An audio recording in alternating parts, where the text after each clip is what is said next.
Good afternoon, everyone. It's Sunday, November 2nd, 2025. We've had a little bit of a daylight savings time thing going on and a little bit of a misschedule yesterday, but we're back on track and we are reading letter 4 from a Dear Holmes case called Return of the Ripper. This will be the last letter of clues, and then we'll get a solution letter from Sherlock Holmes himself, although I think we've got this one, well, mostly solved. Let's check in with the chat, see how everyone is doing, see what everyone is up to this weekend. A little bit of bookkeeping. We have now completed another Halloween month on the channel where we try to marathon spooky, scary, creepy games.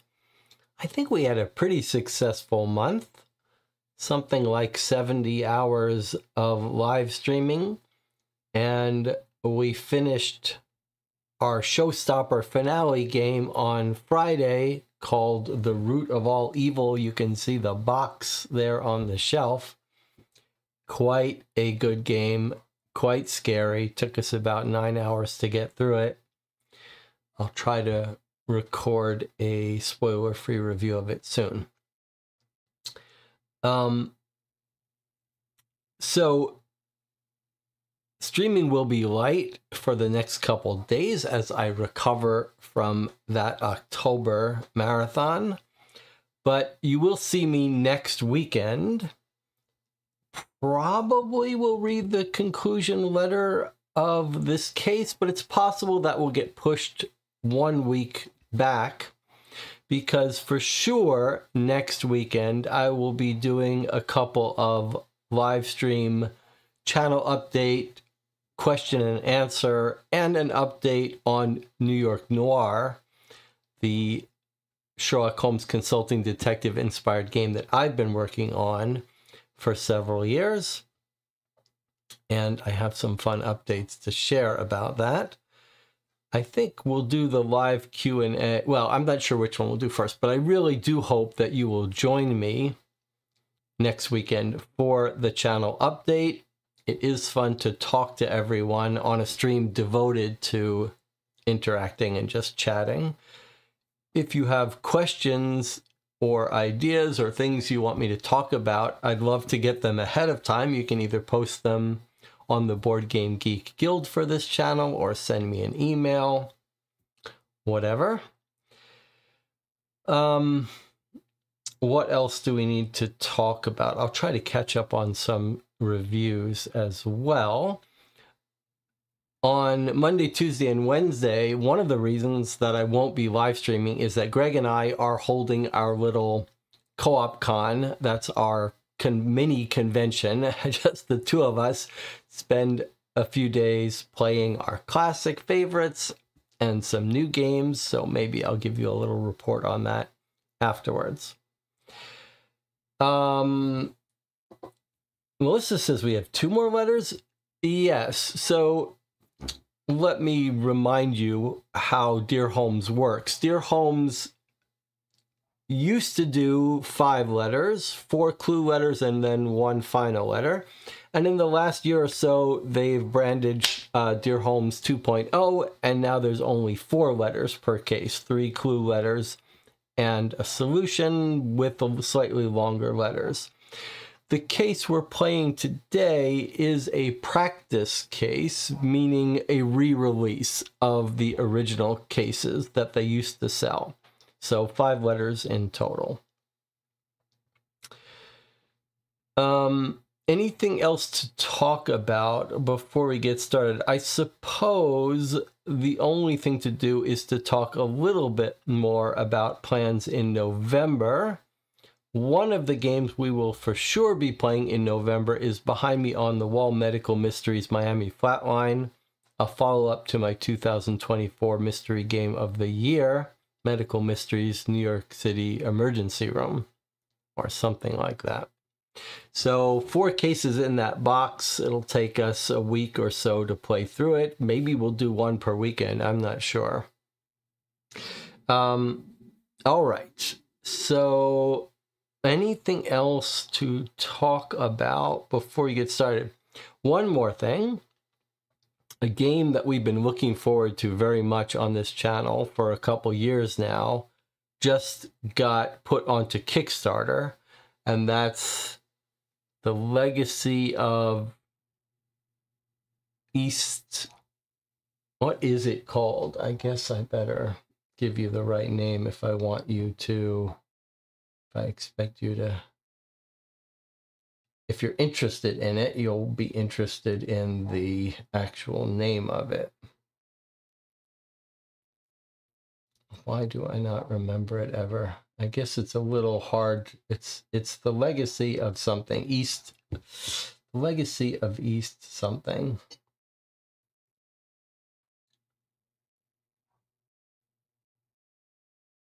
Suppose someone in the channel probably remembers. And I don't have to type it in, but I'll give you we can take a look at the Kickstarter page anyway.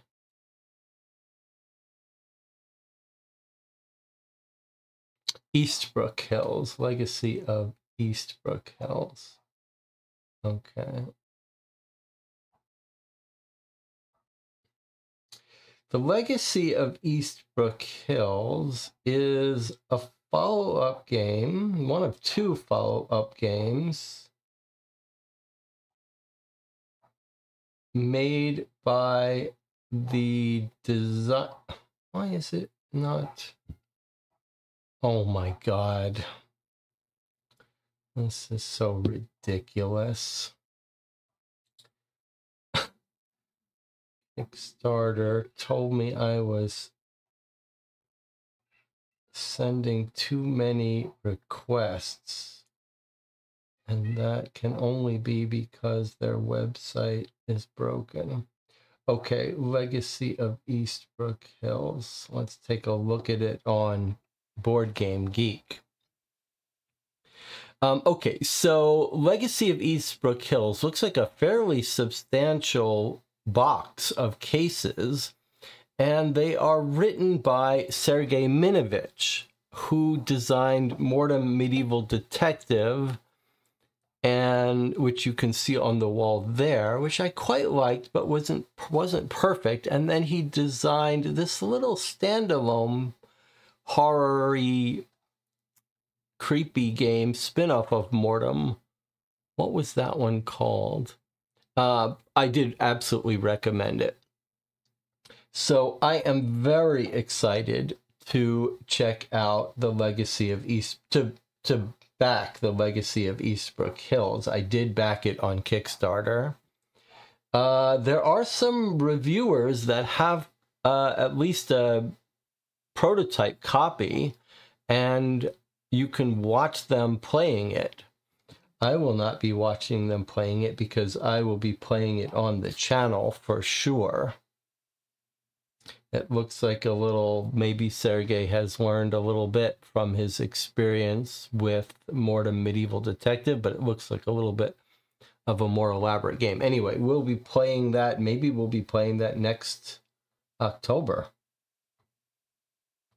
It looks quite cool.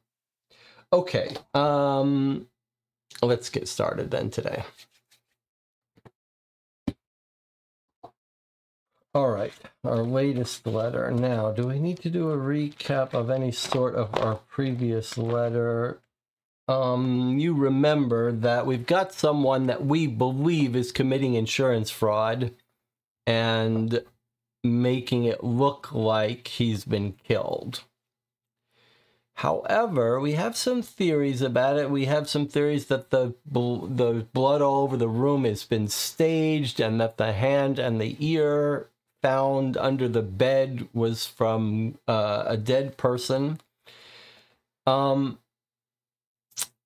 The Lestrade has sort of zeroed in on a suspect, a doctor, a creepy doctor at the hospital who told a friend things are about to change for me. In our last letter, we got into his apartment and saw a very strange scene that we don't know quite what to make of it.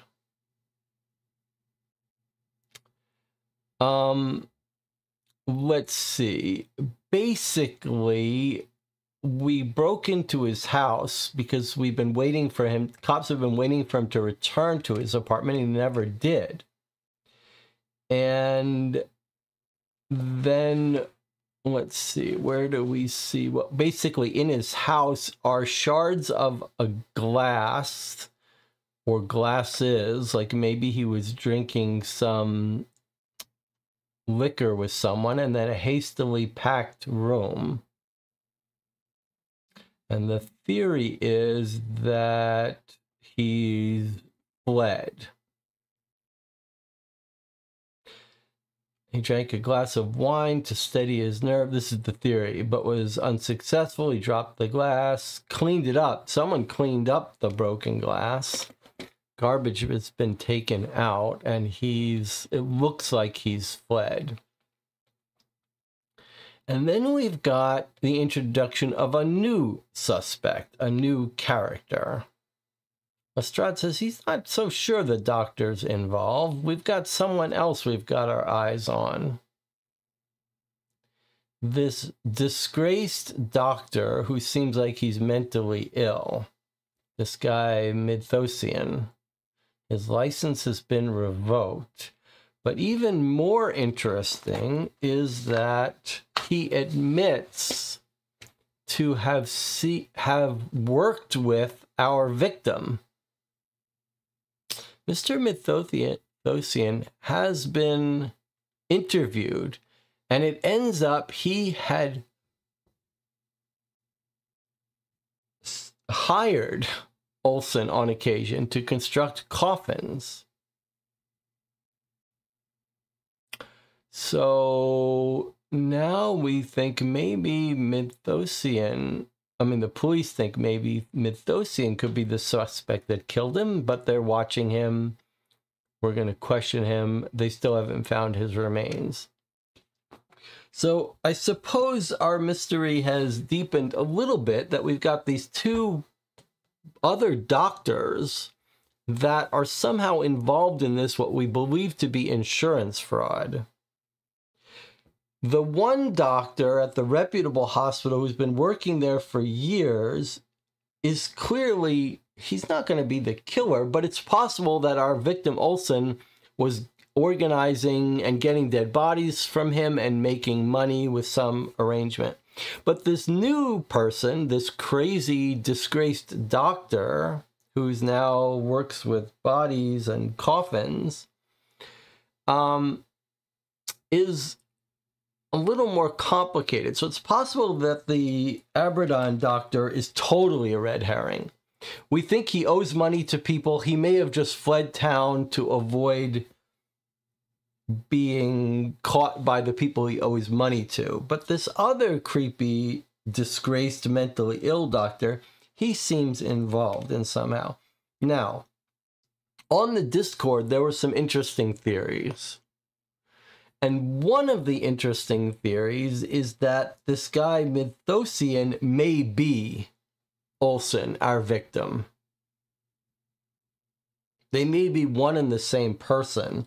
And someone suggested that maybe Abradan was also the same person, but I don't believe that. Abradan, the doctor, has been working there for years, and our guy, Hugo Olson, who doesn't speak English very well, is from out of town and recently come for work.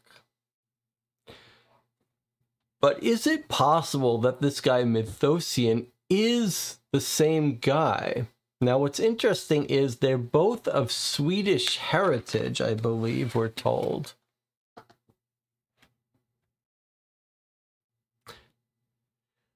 A former surgeon who worked at Bart's has a paper published about female hysteria. He's like a misogynist, crazy, cut up people. People died, he doesn't care. But look, for those of you who think they're the same person, look at this description of the man was noted for wild white hair, unusual for such a young guy. He's prone to high-pitched giggling because he's mentally ill. He's got a little bit of Swedish background, we're told somewhere. But I don't think it's a fun theory that they're the same person, but I don't buy it. He's got this wild white hair. He's been working in England for many, many years. So he would have had to stage this fake English accent. I mean, fake Swedish. He'd have to fake that he doesn't know English very well. It doesn't really make sense. Also, we're told that the Hugo Olsen came from out of town because of work, and they interviewed his past employers, and he was a drunk and couldn't hold down a job. So that's too long a scam to have been going on here. I think another reason you could make the case that they can't be the same person is, let's say your theory was that this guy Mythosian, who's mentally ill, has been pretending to be Hugo Olsen to set up this fake insurance thing, right? So you say, okay, he's pretending to not know English well. He's pretending to be a foreigner for a long time, and then he gets killed. The part that doesn't make sense is when we saw the note pretending to be from Jack the Ripper, it had all these misspellings the way a foreigner might mistakenly spell stuff. And if you were planning this, you certainly wouldn't write that Jack the Ripper note and make it look like you've framed yourself. Like, you wouldn't make it look like you were a foreigner. Your whole idea would be to kill the foreigner as if you were Jack the Ripper. So if you could speak English well, you would write the note as if it was Jack the Ripper. You wouldn't purposefully write like you were Swedish. So what I think is that our guy Hugo Olsen is involved in insurance fraud, and that these two other doctors, one of them for sure, this guy for sure, is involved in the insurance fraud scheme, I think. The other doctor, I'm not so sure. If I had to guess, I would guess not. If I had to guess, I'd guess the other doctor is a complete red herring and he just owes money and he's left town. But I'm not sure. Let's see. Marlene says, I think Olsen knows both doctors. I'm suspecting a crime beside insurance fraud. Interesting.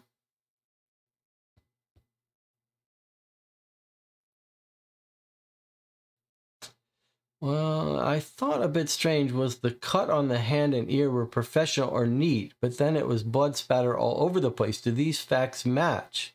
They do match. It is fully staged, but they do match. It's because the body parts are taken from a morgue, are taken from a body that's been cut up by one of these doctors. And Hugo Olsen is got some arrangement to get body parts. That's why there's no rest of the body. He just went, he bought some blood that he spattered it all over, and he got these two body parts to stage the scene. What we don't know is if he staged it with Abradan, the doctor, and agreed that they were going to split some money, or did he stage it with this crazy doctor? I think he's probably got the body from this crazy doctor, but he could have gotten it from the other doctor.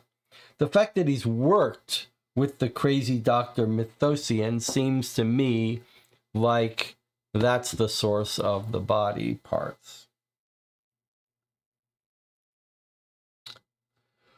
All right, so that's where we are, and now we're going to read our next letter.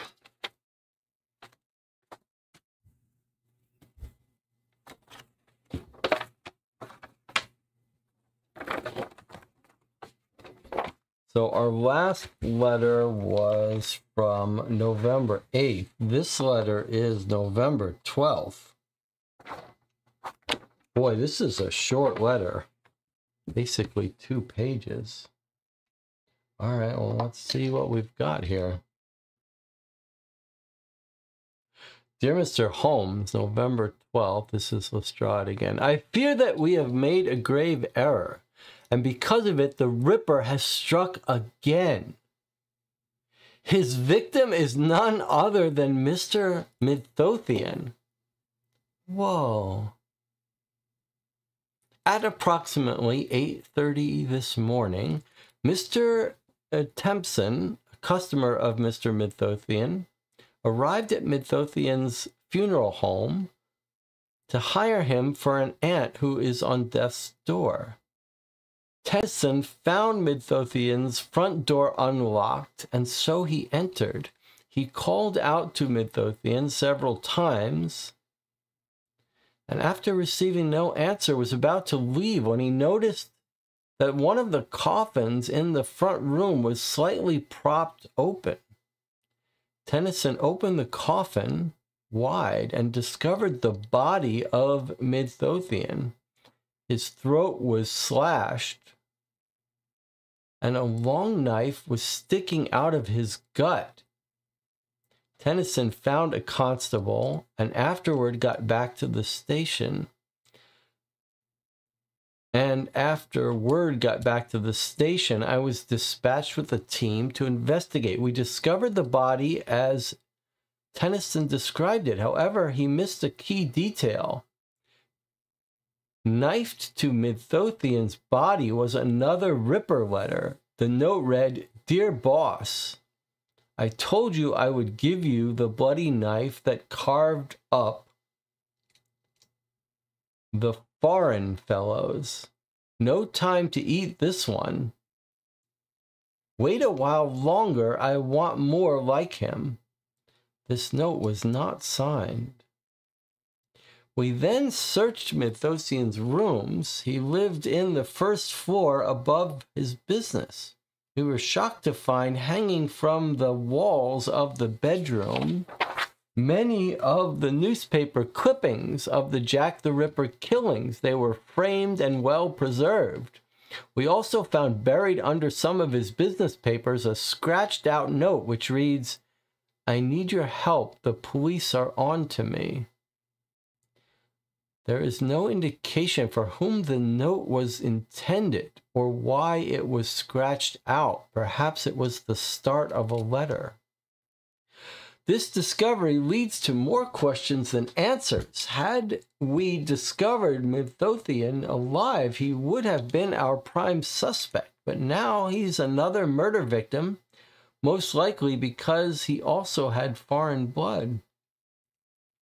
Could there be a connection between Midlothian and Dr. Abradan? They were both doctors at one point in time. Unfortunately, Abradan has never returned to London Hospital, and never returned to his home. We have sent his description around, but there are many men who have similar features, so we've not been able to find him. We believe he left London using an assumed name, and we are uncertain if he is even still inside the Commonwealth. Those are only two other minor points. There are only two other minor points which I mentioned because you like for me to be as thorough as possible. First, Olson's brother has come forward. He has only recently heard about the death of his sibling. The two have a strong family resemblance, though the brother, Jeffrey Olson, keeps his hair longer and sports a Van Dyke beard. The brother is a plumber who has been laid up with a broken leg, which is in the process of healing. He admitted he was not close with his brother and that the insurance money will help him. He was living on the end of his savings as he couldn't work with a broken leg. He plans on using the money to move back to Sweden. Jeffrey Olson's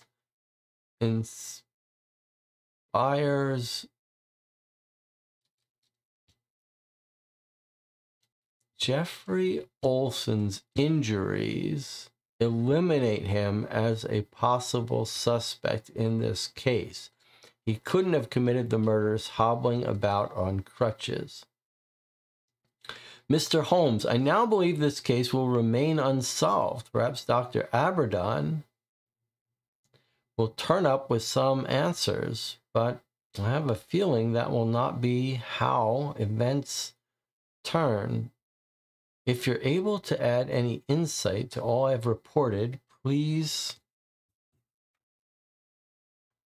do so. Perhaps we can discuss the case over some port at dinner when you and Dr. Watson make your return to London. Okay, so this isn't altogether shocking. A little bit, though. Let's check in and see what the chat says. Okay. Yeah, Olsen is going to be the killer. The broken leg is fake, and the brother is fake, for sure. Jeffrey is not a Swedish name. Okay. The brother killed them all and is going to take off with his insurance money. He faked his injury.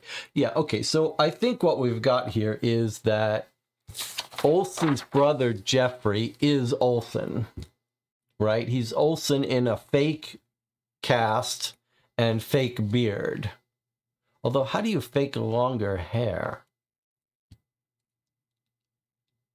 I mean, our guy hasn't been missing for more than a week or two.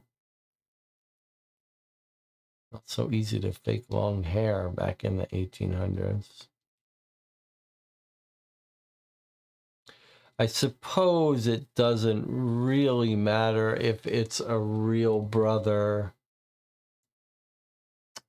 or who's in on it or Hugo Olsen pretending to be his brother. Rob says they're just called wigs. Okay, so I think what we've got is insurance fraud. He's now pretending to be his brother, pretending to have an injured leg to make sure he has an alibi, and now he's going to collect the insurance money. So that is settled. Now the question is, what's happened with this dead guy? And I think we have the answer here. It's given to us in this partial letter that Midthosian was writing. I need your help. The police are on to me. So Midthosian has been selling body parts to Hugo Olsen, who's been selling them to the Aberdeen. That's what I think. They're selling body parts for a medical hospital. And the police have now, last week, come and talked to Midthosian and interviewed him and said, hey, do you know this person named Hugo Olsen? And he said, oh, he used to work for me. I got to go. Sorry. And then he got home and he wrote a letter to Hugo Olsen. And he said, we're in trouble. Police are onto me. They probably are going to figure out I've been selling you dead body parts.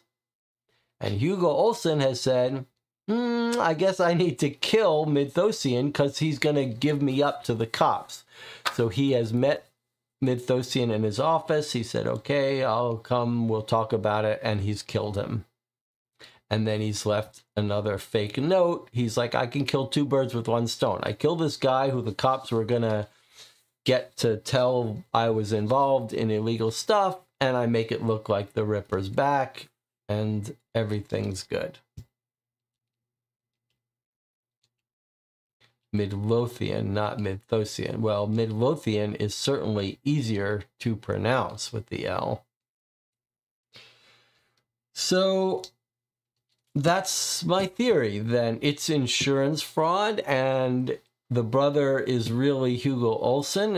He's pretending to be his brother to collect the insurance money, and he's been working with both doctors, selling body parts from the gravedigger to the hospital. The hospital doctor has gone on the lam, and because he owes money, or he's not involved at all, but Hugo has been working with this gravedigger crazy doctor to get body parts. The crazy doctor is the guy who chopped off someone's hand and ear because while he's burying them, he can have access to the body parts. He was working with them. When the police questioned him, he wrote a letter to Hugo Olsen saying, we need to talk. The police are on to me. And Hugo Olsen has killed him to keep him quiet, keep him from talking to the cops again. And just for good measure, he's made it look like Jack the Ripper killed this guy. So I think we've got this solved, but a pretty cool turn of events here in this last letter. Let's see if anyone has any different theories. What's the point involving the Ripper in all this? Because he's trying to fake his death. He has to make it look like he was killed by someone, and rather than just stage a completely anonymous death, he's decided that if he makes it look like some crazy person killed him, they won't be surprised that no one catches the culprit, because Jack the Ripper was never caught. Now, DJ Moneycat says Midlothian wouldn't need body parts. Yeah, that's right. Who says he needs body parts? He's providing the body parts. Midlothian is providing the body parts that Hugo Olsen used to fake his death, and maybe even that Hugo Olsen is acting as an in-between and selling body parts to the hospital, and has been doing so for quite a while. Don't forget, in a previous letter, we learned that Hugo Olsen is a drunk and always tired and always smells of embalming chemicals. So I think that this is his side job, is selling body parts. And then Marlene says, where is Olsen? And Melissa's answering what I think too, that Olsen is the brother. He's faked his death and is now pretending to be the brother. Arsene says, why did Olsen kill Midlothian in that theory? Didn't we? I went through that. The cops have questioned Midlothian. Ask him, why do you know Olsen? What's going on? Midlothian tells the cops, well, he worked for me once, but I don't really know him. Then he gets home and he quickly dashes out a letter to Olsen. He says, I need your help. We're in trouble. The police are on to me. They're going to find out what we're doing, that we've been selling these illegal body parts. You got to come and we got to work it out. And Hugo Olsen says, okay, I'll come right over. We'll work it out. He gets over. He kills Midlothian so that he doesn't give up information when he's next pressured by the cops. That's why he's had to kill Midlothian. And he figures, well, if I got to kill him, let me make it look like another Jack the Ripper murder. That's perfect. It'll confirm the Jack the Ripper story. It'll get rid of my accomplice who's going to talk to the cops. And two birds with one stone. That's an easy one. They didn't see blood. I think they just didn't mention that there's probably just a little blood there. They don't mention that it was surprising that there was no blood, right? They just don't even talk about it.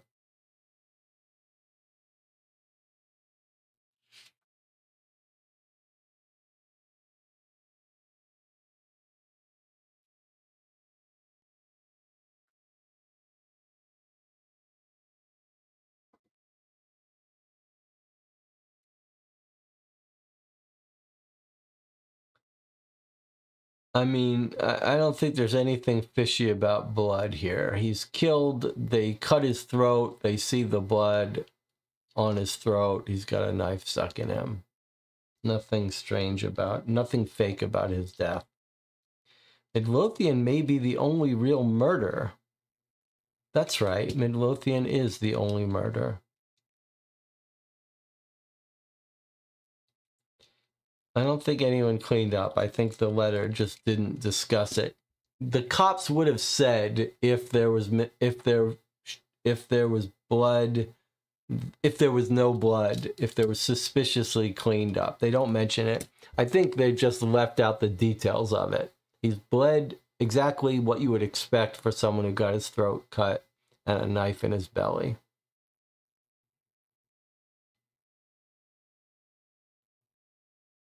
Him putting him in a coffin is an odd feature. I don't know. The guy works with coffins. He killed him in his office and just put him in the nearest thing. I guess he could have left him on the ground, but I don't think there's any significance about that. I think we've got this case wrapped up. The only real question in my mind is, what's the role of Abradan, and was Midlothian supplying... I think Midlothian was supplying him with body parts, not just to stage this murder, this fake murder, but to resell, and probably Abradan is involved in that reselling. But that the Abradan doctor could be a total red herring. But the fact that Hugo Olsen always smelled of chemicals, embalming, makes me think that for a longer period of time, he's been selling body parts. And now he's just come up with this new insurance fraud idea. And he has to kill Midlothian because Midlothian is his supplier of body parts to sell. And the cops are going to get that information out of him if he doesn't actually kill him.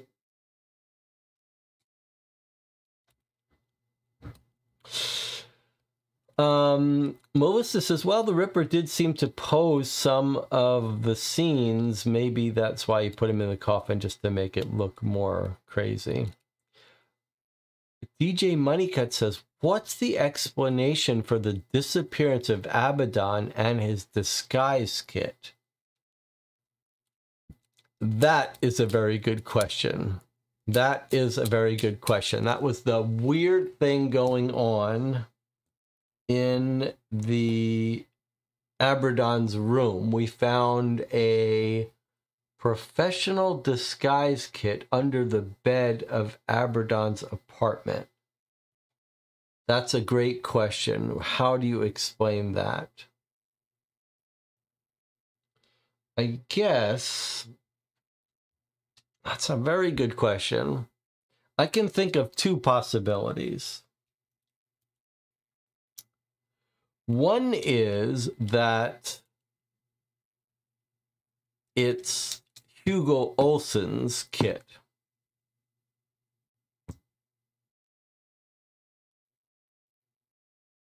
And Hugo Olsen was at Abaddon's house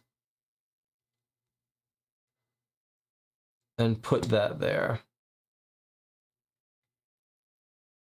The other possibility is that Abaddon is fleeing town from his debtors, and he may have acquired this disguise kit so that he can flee town. Harry says what I brought up at the beginning, which is some people on the Discord have theorized that the Olsens and Abaddon are the same person. I just don't see how that's possible. The Dr. Abaddon worked at this hospital for years, so I don't think... And he's got a very peculiar look. He looks like a sort of caveman style, they say. That's why. But and Olsen has a history of working jobs that the police follow up on. So it cannot be that Olsen is a construct of Abaddon. Abaddon is a high-paid surgeon, and Olsen is a carpenter who they've tracked down his last year of employment. And Abaddon is a surgeon who's worked at London Hospital for years.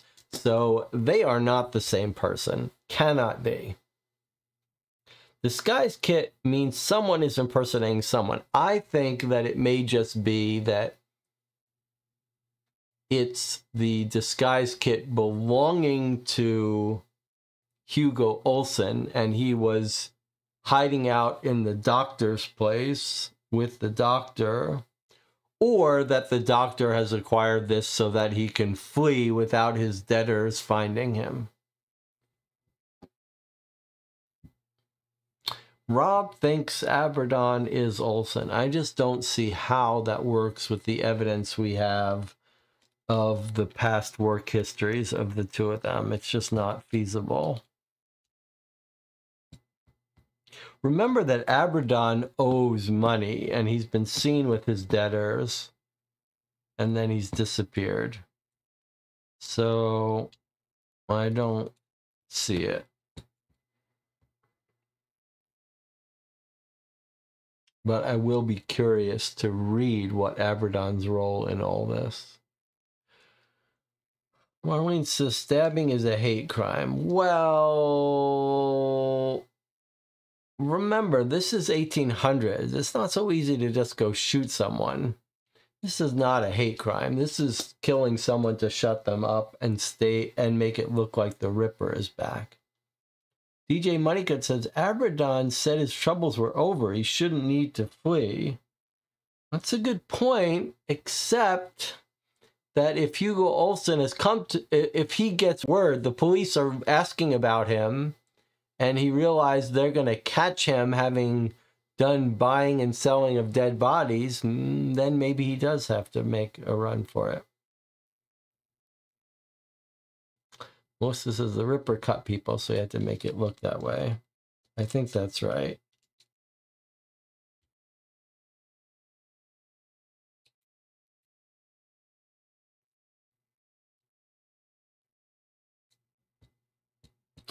No, I think either Abradan is a complete red herring and he's fleeing because to avoid his debtors, or more likely, especially with the reminder about him saying he thought things were getting better.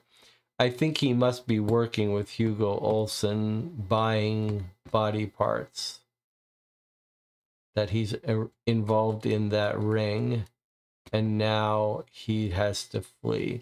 But I do think the biggest question mark for me is that disguise kit. I'm split between thinking that Hugo Olsen is using a disguise kit to look like his brother and that he must be staying with Abradan, or it's Abradan's disguise kit to flee town before the cops find him and before his debtors find him, because he is doing illegal stuff having to do with these body parts. All right. Well, we're going to end it here. We will read the solution from Sherlock Holmes either next weekend or the weekend after. Anything else to talk about before we... Any final thoughts before we call it a day?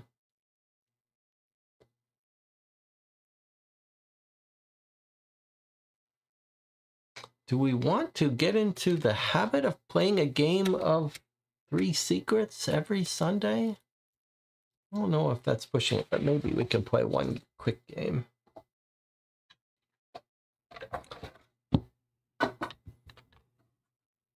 All right.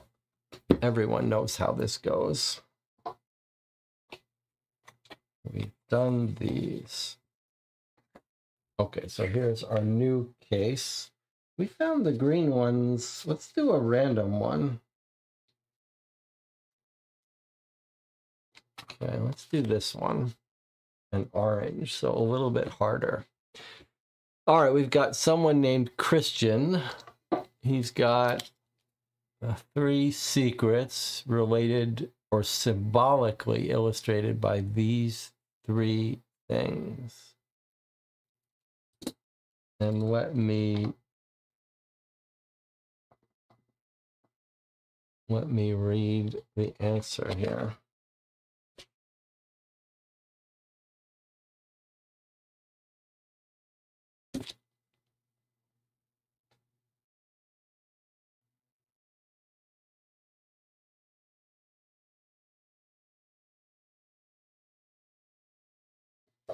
Okay. You know how this goes. You can ask yes or no questions. Try to figure out the 3 secrets.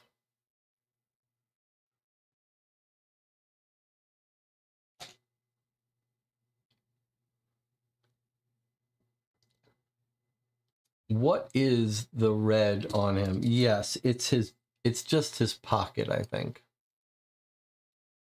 It's his medical stuff, his pocket, and a window, it looks like. It's not an axe, no. Did he throw something out the window? No. Let me remind myself what the...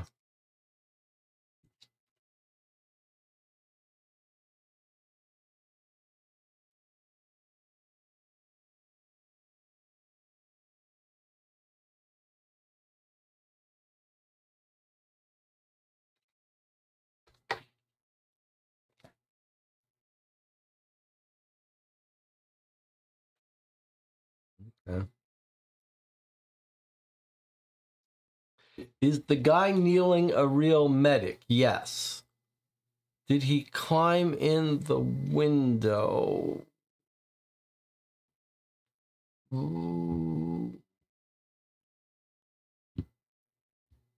No. Is he supposed to be in the room? Yes. Sort of. Is he trying to kill the guy in the bed? No. Is the guy in bed wearing a beret or just having a funky hairdo? That's a good question. I think he's wearing a little cap.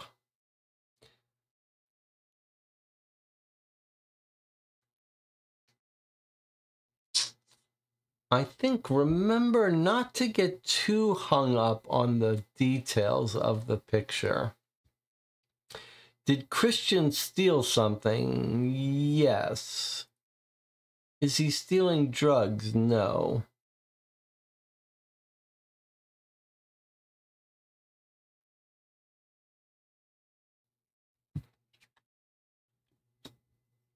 Is the guy in bed not allowed to get medical help? No, that's not the case.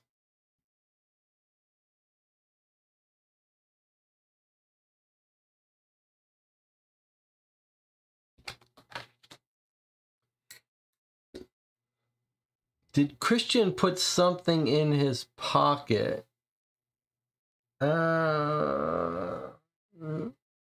Yes. Yes, I guess he did. He did, he does. Are there illegal drugs in the kit? That's an ambiguous question. I'm not sure how to answer that. Are the two people related? No.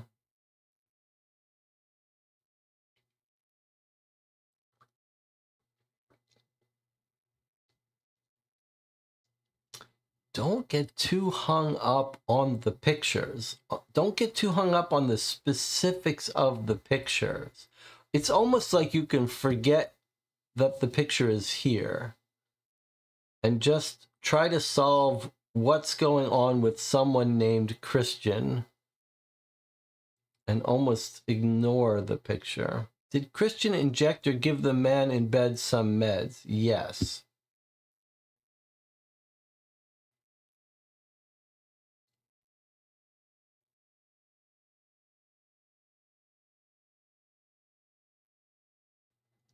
Is this Christian's own house?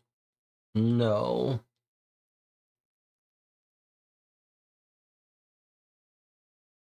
Is the man in bed asleep? Unknown and irrelevant.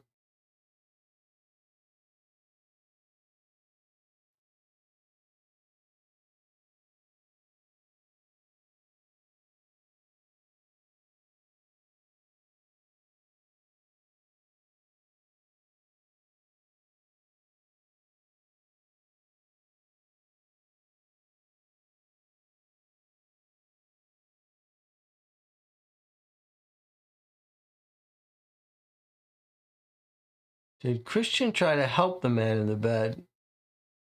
No.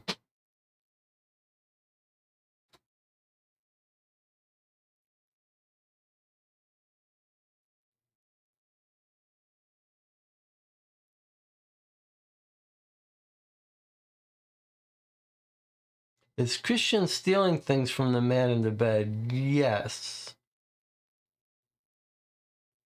Sort of.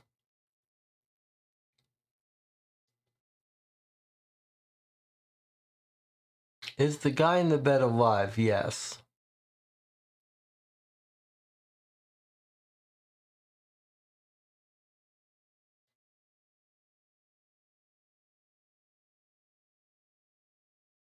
Was Christian paid to give the bedridden guy a peaceful end? No.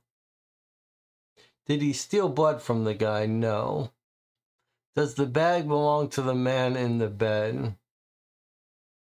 Does this bag belong to the man in the bed? No. Does the bed belong to the man in the bed? Does this bag belong to the man in the bed? No.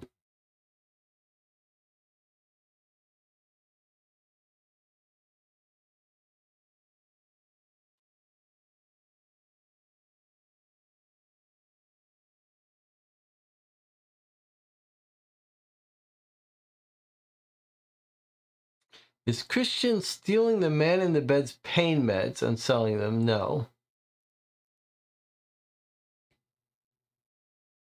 Did Christian deliberately sedate the guy in the bed?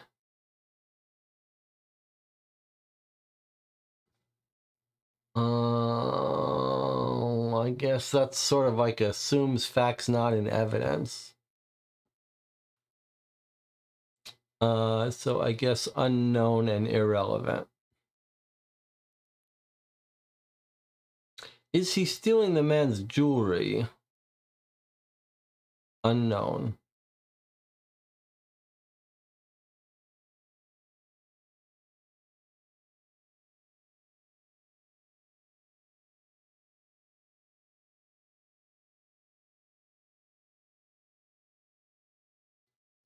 Is Christian a medic? Yes.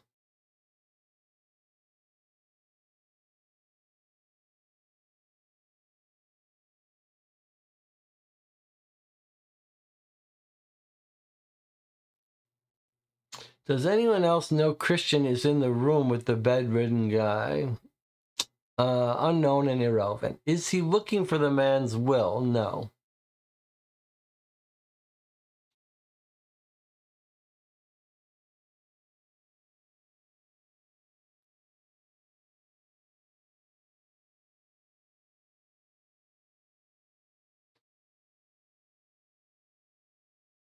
Was Christian let into the apartment or broke in? You gotta ask only yes or no questions.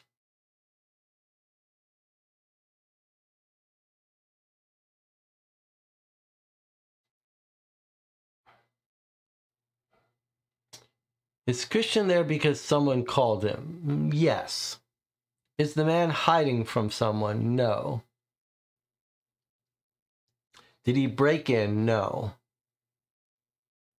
Well, no. Medics sedated the guy so he could steal something, not sure what the window signifies.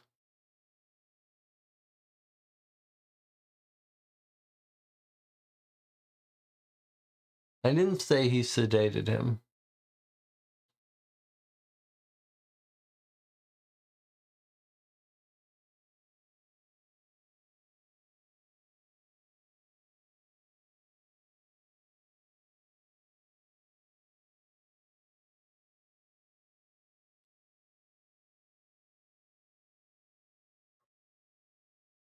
Is he stealing organs from the man in the bed? Did Christian come in through the window? All right. Okay, look. I'm gonna have to have an intervention here for a second. This is a very weird game. It's weird because it looks like it's depicting a single scene that you have to solve. But it's not the case. It's not a specific scene and a specific man that you're trying to figure out. This is sort of a very symbolic illustration of one snapshot in time. that maybe it didn't ever happen like this, etc. So these are just sort of symbolic. Think of this as a dream. Think of this scene as a little bit of a dream, and now you're trying to just figure out, in general, Christian secrets. So when you ask about specific stuff, like, is his hand on this bed for this reason? Or what's the name of this guy? These aren't real things. This is the dream image, like a seance. You've had an image that's symbolic. It's not specific. It's not a specific window, a specific dresser, a specific person, a specific bag. Just try to use these as symbolic stuff and just ask try to get more general concepts about what his secrets in life are. Is he stealing organs from people? No. Did he come in through this window? This window doesn't exist. Did Christian interact with the window? This window does not exist. There is no the window. Christian is a medic that steals from his patients. Yes, that is one of the secrets. Was there a medical mistake made? No.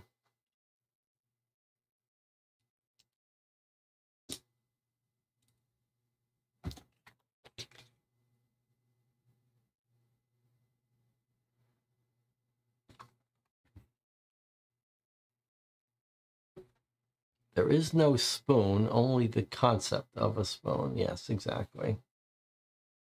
These things aren't real things. You can't ask, is this painting of a table? You can't ask, was this painting stolen? These don't exist.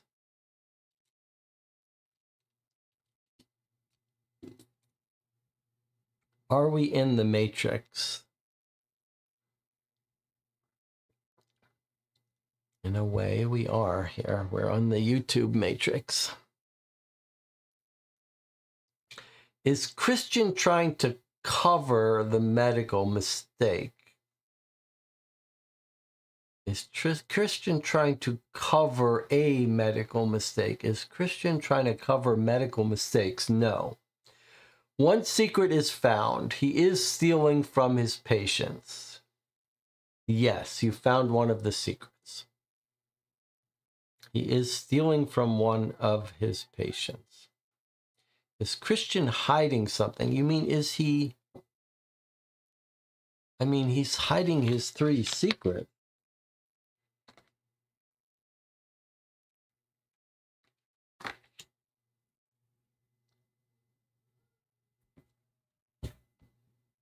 Is he targeting rich people? Unknown.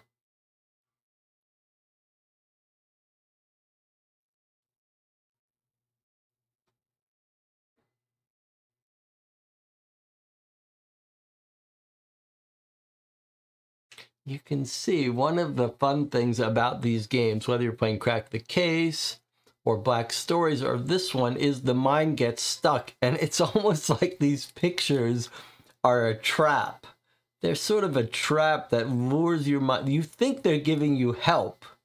You think they're giving you hints, but in reality, it almost acts more as a trap to trap your mind in than give you a hint. Is Christian in need of money?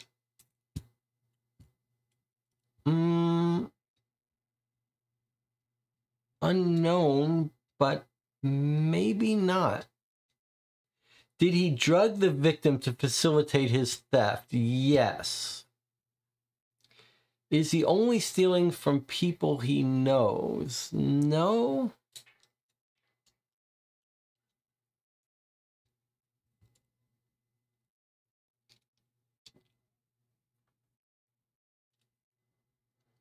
Is he stealing to pay back his student debt?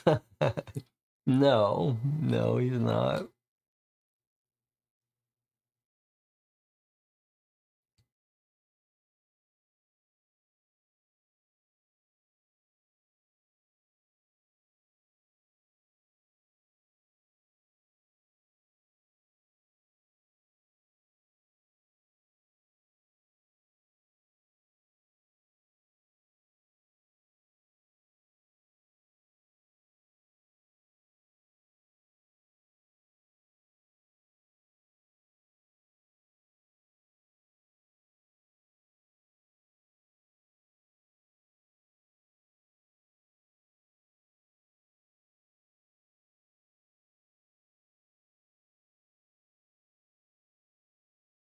This is a tricky one just because of the nature of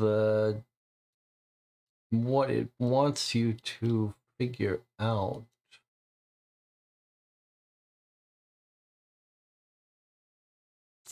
Is he using the confidence people have of him as a doctor to get into their house? No. Is he overcharging his patients, spelled with a C? No. Is Christian's medical license valid? Yes. Our scene says the non-existent window is very puzzling.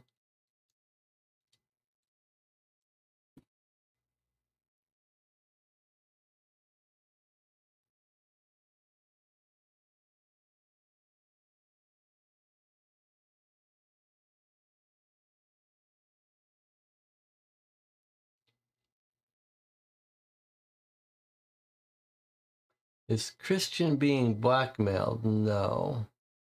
I mean, what have you already figured out? You already figured out the main secret. Now you just have to get some more little details.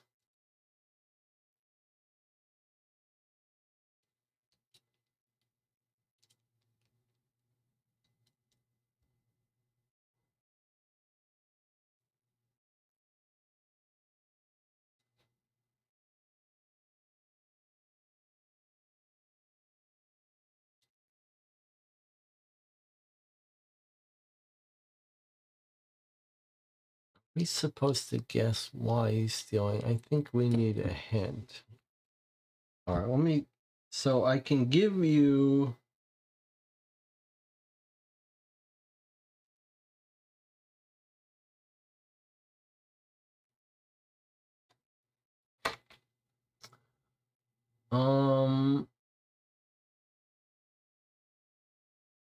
okay, what do you already know?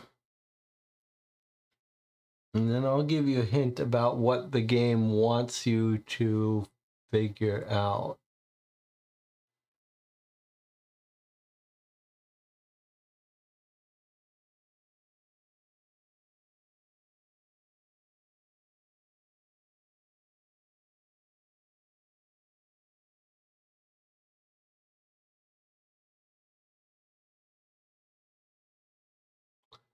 You already know that he's a medic stealing from his patients. Good. Okay. He's a medic stealing from his patients. Now you have to figure out how. And I guess this is a hard one. You have to figure out how and why to be technically correct about what this game wants. You know he's a medic stealing from his patients. Now you have to figure out how and why.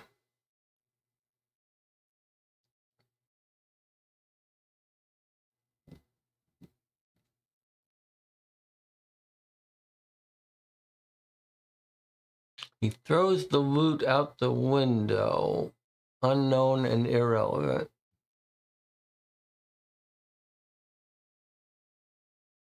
He's a kleptomaniac. Okay. Well, believe it or not, that is one of the secrets. So now you've got the why. Somehow Melissa stumbled onto that. All right. Now you know the why. You know the why. You know the what. Now the how. He sedates the patients, unknown and irrelevant. Does he have a partner? No. You're trying to figure out how he's stealing stuff. He's a kleptomaniac. He steals stuff from his patients. Now you got to figure out how. He doesn't have a partner. All right, you're almost there. You just need the one last clue, one last secret.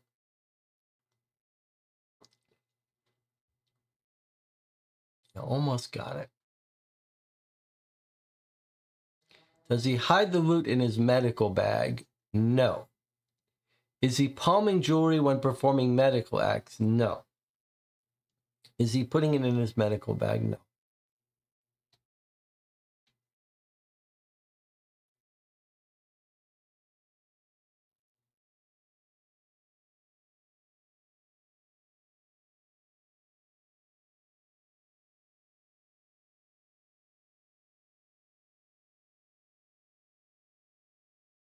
Is he putting it in his pocket? I mean, he's putting stuff in his pocket probably, but that doesn't answer your question.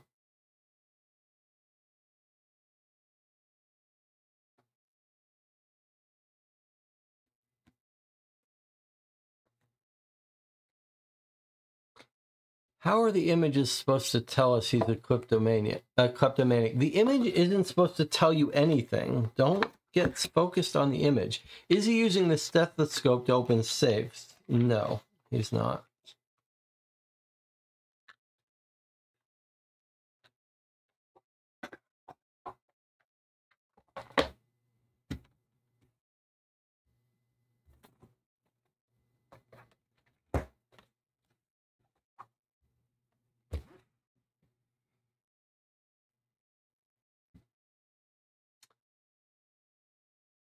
I think the pocket is supposed to point to the kleptomania. It is.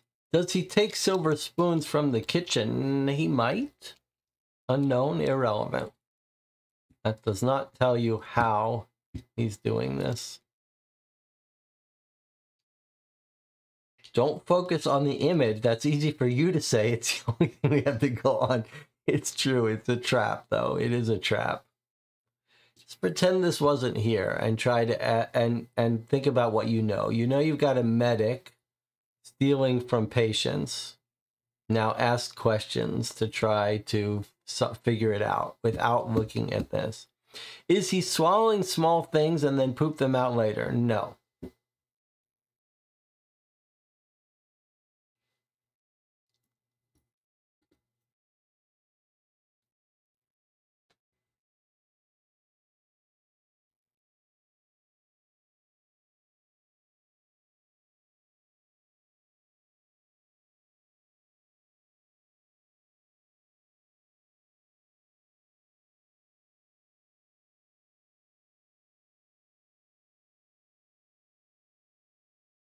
Imagine that this photo is just one scene in a movie, but the question is based on the whole movie.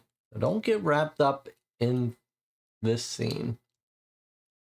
A scene in a dream, in a movie, in a dream.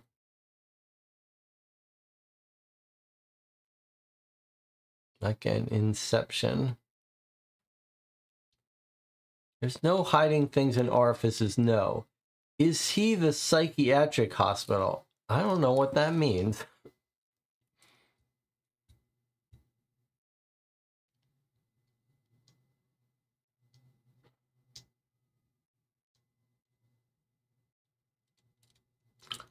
We're down to 12 viewers.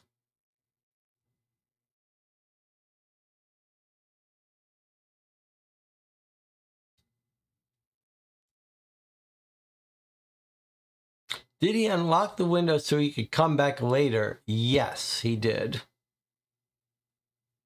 That's a piece of it. You're getting closer.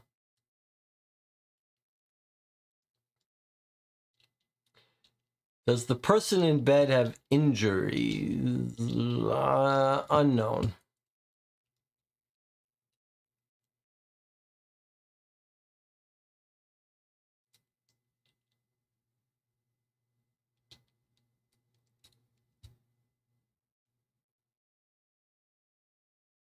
All right, you found out one of the little... So he's using his work to gain access and commit burglaries. Yes, in a way.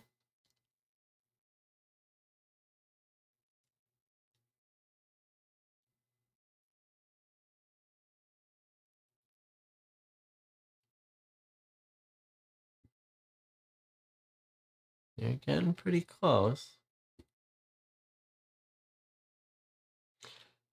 Unlocking the window is part of it, so he comes back later and does the robbing? Yes. Does he have an accomplice? No.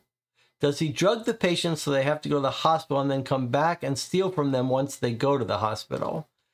That's about right. That's about right. Okay, so I think you've got it. Let's look at what it officially says. He's a kleptomaniac healthcare assistant. He secretly poisons old people to delay their recovery in the hospital. Then he breaks into their empty house to rob them undisturbed. So he's a kleptomaniac. That's what you were to get from his pocket. It's time for some medicine. He poisons the patients. And then he always leaves the window open. He robs the houses while the owners are recovering in the hospital.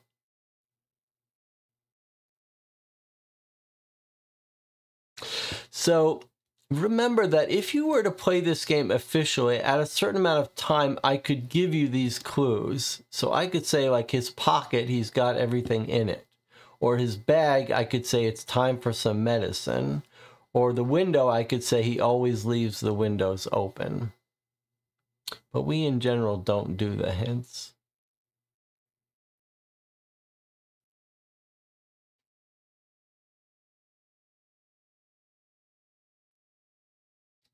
All right, well, there you go. You like that one? Marlene says that's a good one. It's a weird one because of this scene showing this person in the house. Like, it's a little weird. Okay, thanks for another fun Sunday session. I'll see you next week one way or another, but probably for a live channel update. If you have questions, you can let me know ahead of time. I do hope you'll join me for that. I'll see you next time.